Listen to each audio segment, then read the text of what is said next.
Hello, this is Leisha Holmes, and I'm your host of the Recruiters Recruitment podcast, brought to you by Hoxo Media. And I'm absolutely thrilled to welcome to our channels today a very familiar face to those who are on LinkedIn. Kate McCarthy is the founder and chair of McCarthy Recruitment, and Kate and I go a long way back. But for those who aren't familiar with what your business does, Kate, just do a brief introduction as to what you actually do, and welcome. Thank you, Alicia. Thank you very much for having me. We are a recruiter that recruits for the whole of the UK nationwide and also Ireland. I think we're in about our 16th year. It feels like a long time now, but in a positive way. We specialise in our infancy, retail and hospitality, and I think that's probably what we're best known for. However, we would talk now about really being leadership and operational management recruiters across the UK in lots of different sectors. So finance, HR, and moving into kind of agriculture, tech, lots of different areas. So yeah, behaviourally led, really focus on culture match, value led, quality recruitment. Gosh, 16 years. So we're almost as old as each other in recruitment terms, aren't we? And I think we met way back on Deansgate, I think it was. That seems a long time ago. And actually that introduction, I think, is a really good way to start in terms of, picturing where we're at. As we record this now, we're just coming to the end of January 2021, which I think has been the longest year in the month of 2021 so far. So what's happened in your sector? Because you've talked there about, you were originally retail and hospitality. You've obviously gone more discipline focused.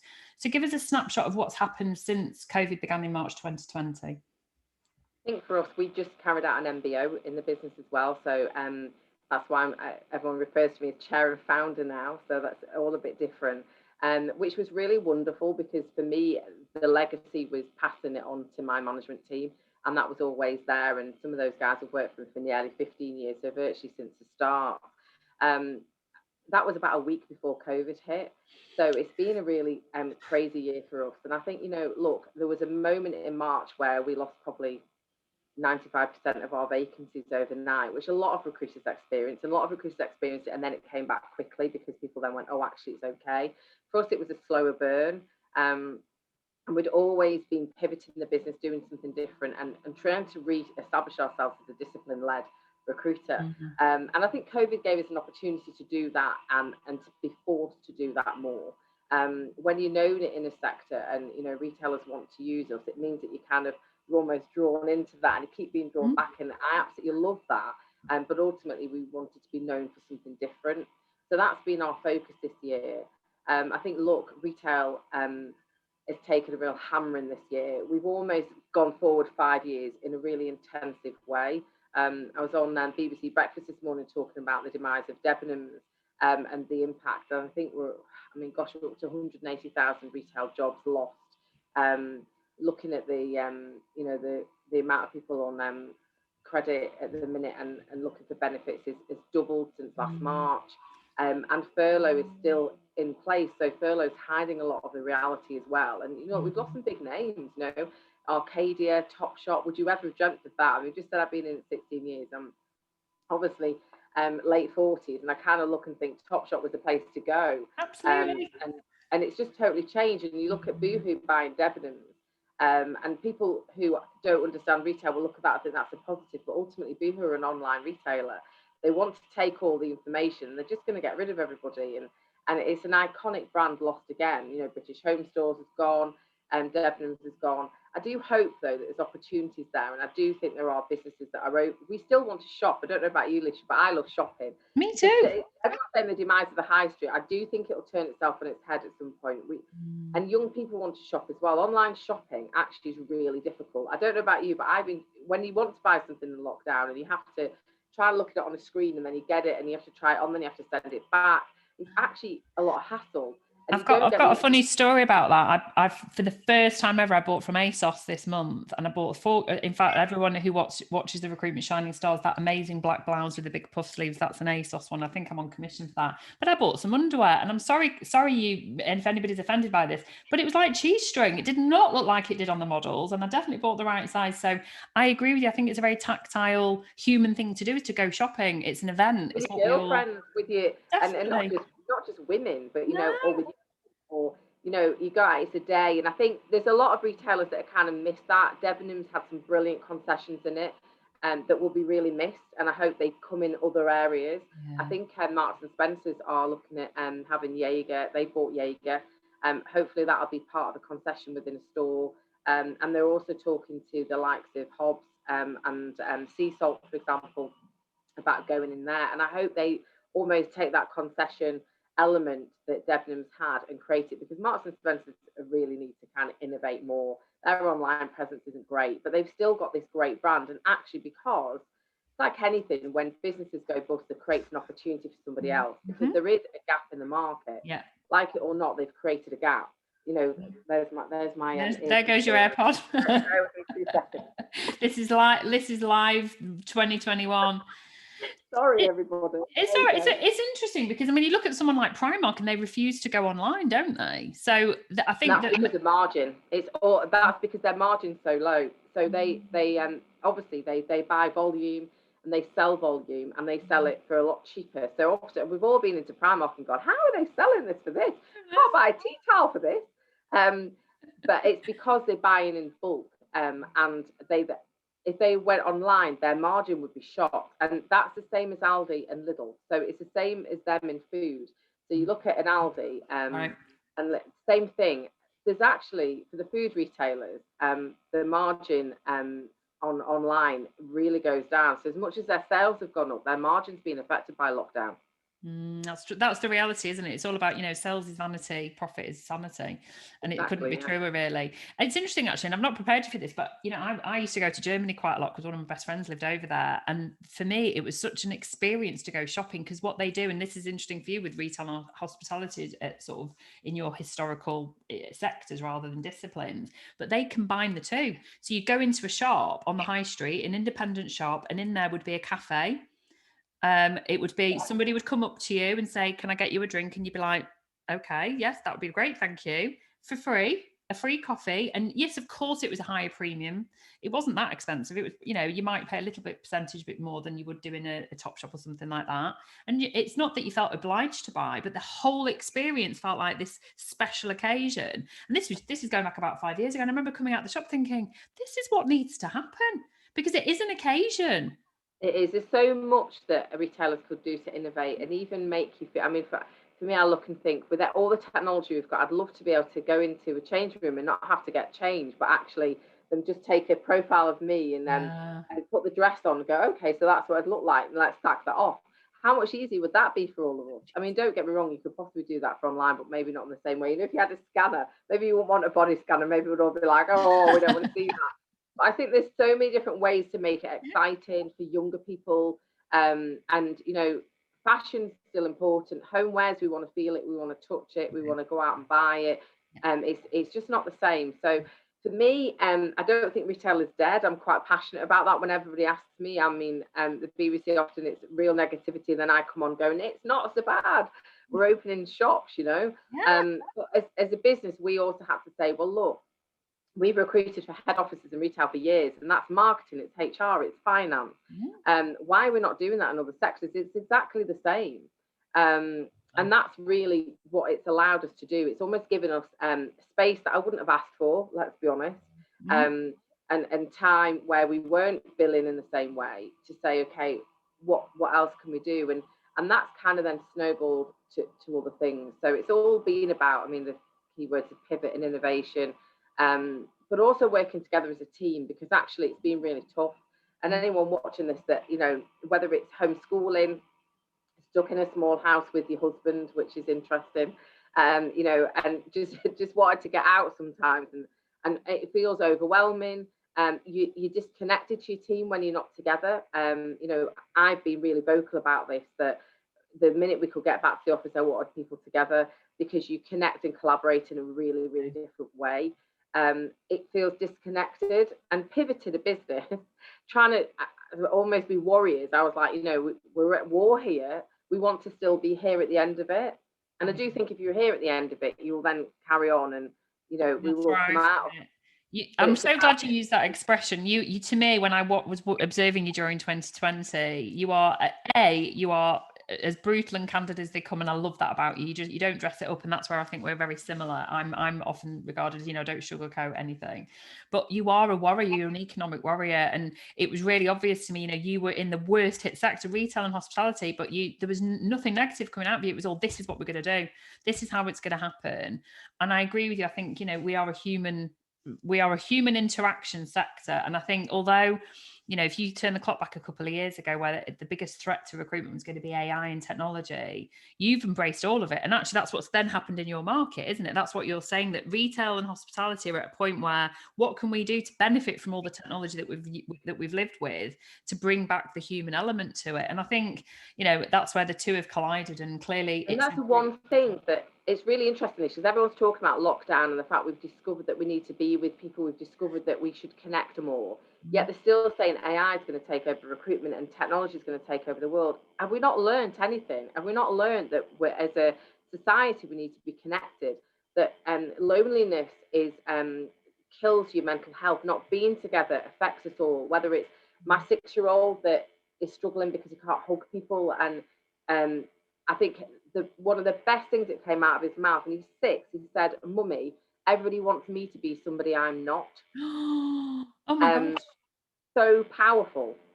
And I thought, yeah, really powerful. And what that was, I was 5 at the time, so that was just as he went back to school in reception. He wasn't allowed to hug people, and obviously he wasn't hugging grandparents, and he was really angry. When is this going to end? And I think, the power of children sometimes to express how many of us feel. So to say that AI, and look, it can help make things more efficient. We have to embrace things going forward. I mean, I was laughing the other day about something that my son, who's 10, was talking about, and I turned to my husband and said, "When did I turn into my mum that couldn't work the DVD player?" There is a bit that you have to kind of keep up, because but there's some red herrings there as well, that as a recruiter and recruitment business you have to be careful of. A lot of money can be thrown in on tech that doesn't actually really add a huge amount of value to your business and change much of it, and you have to balance it, I think. Well, that's a really interesting point, actually. So, because I think that's the kind of daunting thing for a lot of our listeners, our leaders like you, they're running businesses, and we've got to get onto this video. The next thing, did you know about this? And did you know about that?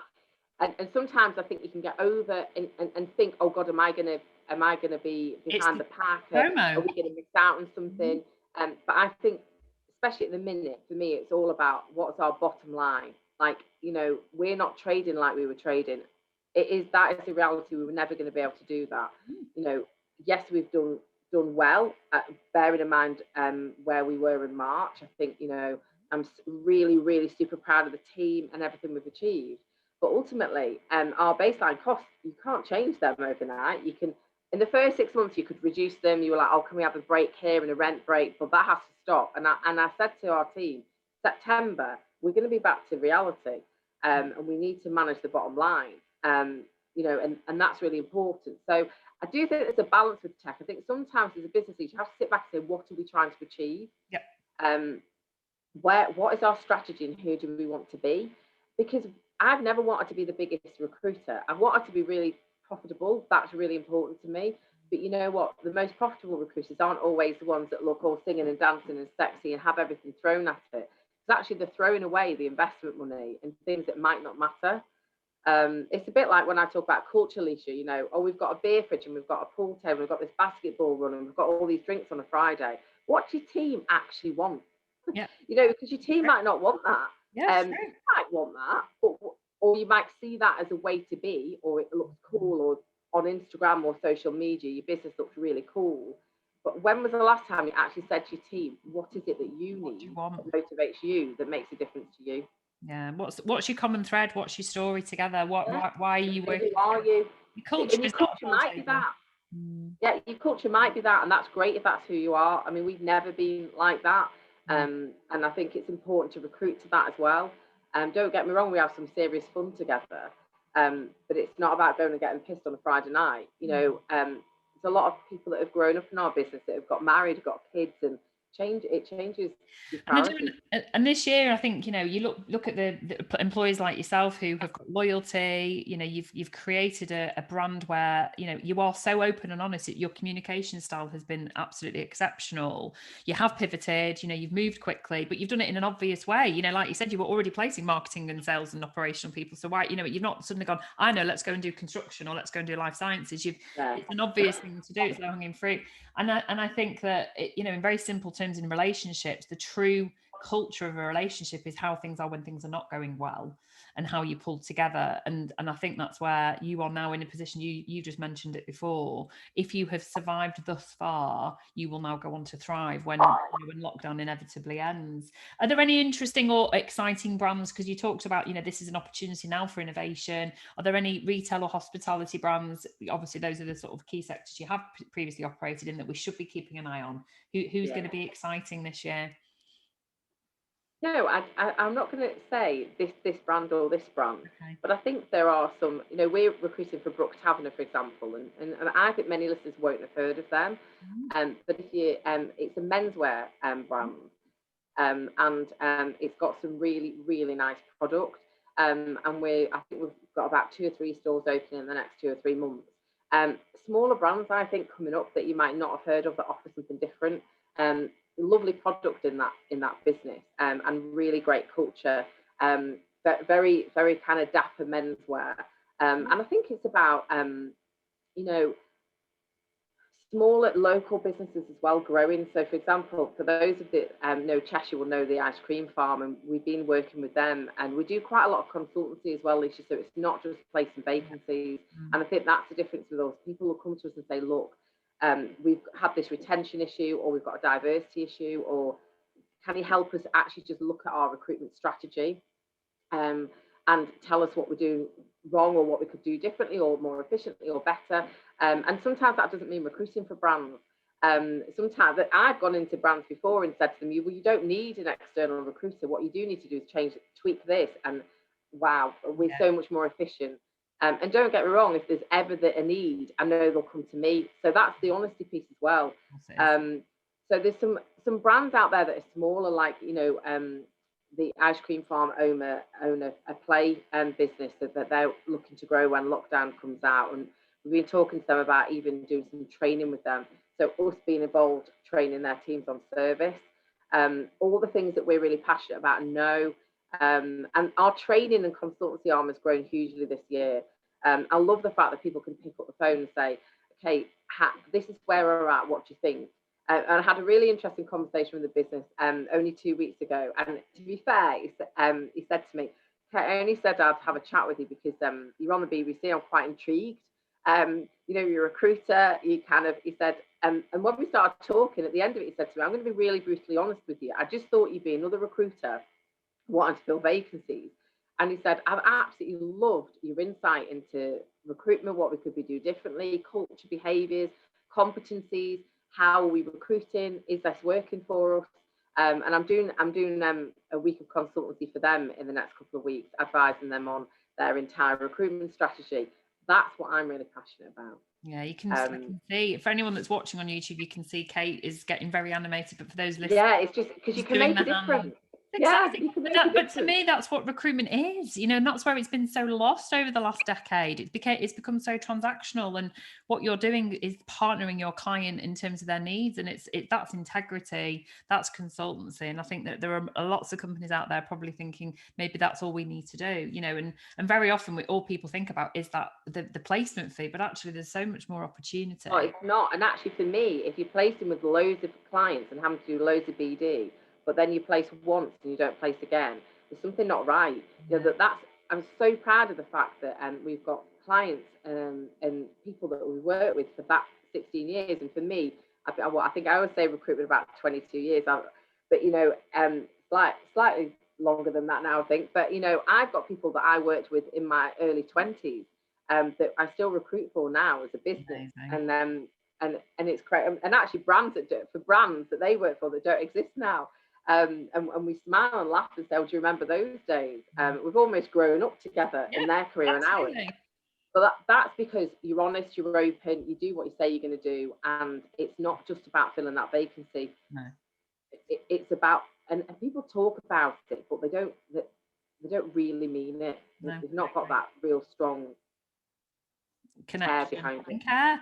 And do you know what? There's nothing wrong with that being the driver of what you're about. And I think, we've both been in recruitment a similar amount of time, and to stand the test of time in what we do in our industry, and we're the forebearers of it. It is about genuinely caring about the process and about the result for the client. It's not about the fee, because actually the fee's immaterial. If you do a great job, you will be rewarded accordingly. I've always said that, and targets are what, I mean, my guys set their own anyway. I'm not really interested. Yeah. Give me commitment of what you're going to deliver. Yeah. That'll be different if you're part-time. But actually what I want to do is, are we providing service? Because service equals sales. If we're not providing a great service, we're not going to deliver sales. And actually the same thing, if we've not delivered sales a month, who have we not provided a great service to? Because we all know from our own business, if you've got a vacancy, it's causing you a problem. If they give it to us and they're not trying to fill it themselves, they want it done quick, and they want a quality person, and they want you to really focus on them. They want to feel important. Of course, and you're not going to compromise the quality of it. It's been really, really insightful, and I'm very pleased that your builders haven't intruded and walked in while we've been doing this. So if anyone can hear a little, drilling, but this I'm just about to say, the drilling is the builders. It's nothing else, guys. So thank you so much. And from one working parent to another, it's been very challenging. Have you got any top tips for any fellow recruitment leaders or recruiters to keep it all together? Drink gin. No, I'm not. Do you know what? I think sometimes about give yourself a break. Really great advice from Joshua, who's 10, my 10-year-old. He said to me, "Mum, fractions don't matter. Should we sack this off?" And that was about 9 o'clock at night one night. I was like, "Do you know what, Joshua? He said, you're more stressed than I am. And after YouTubing how to do it and still not getting it, I just thought, you know what? Year 6 fractions is not for me. Let's just, you know what? Is the world going to end? No, it's not. Very good. Control and forget about fractions." I know what this podcast is now going to be called. Sack It Off by Joshua McCarthy-Booth. There you go. Thank you so much for joining us today, and we'll make sure that all your contact details are on the channels so that people, if they want to follow you. And thank you so much for joining us today. We're really grateful. Thanks, Lisa. Thanks for asking me. Thank you.